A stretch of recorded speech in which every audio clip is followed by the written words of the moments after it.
അസ്സലാമു അലൈക്കും വറഹ്മത്തുള്ളാഹി. പരിശുദ്ധ റമദാൻ ഓരോ ദിനരാത്രങ്ങളായി കഴിഞ്ഞുകൊണ്ടിരിക്കുകയാണ്. പ്രാർത്ഥനകൾ കൊണ്ട് സമ്പന്നമാക്കേണ്ട മാസമാണല്ലോ റമദാൻ. പ്രാർത്ഥനകൾക്ക് മറയില്ലാതെ ഉത്തരം കിട്ടുന്ന സന്ദർഭങ്ങൾ പ്രവാചകൻ സല്ലല്ലാഹു അലൈഹി വസല്ലം നമുക്ക് പഠിപ്പിച്ചു തന്നിട്ടുണ്ട്.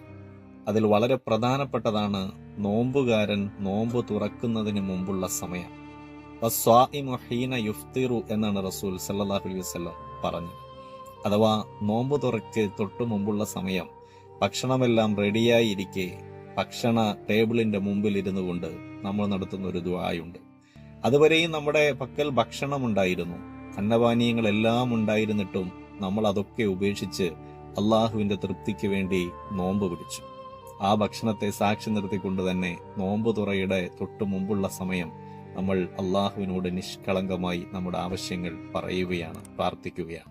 ആ പ്രാർത്ഥന മറയില്ലാതെ സ്വീകരിക്കുമെന്ന് റസൂൽ സല്ലല്ലാഹു അലൈഹി വസല്ലം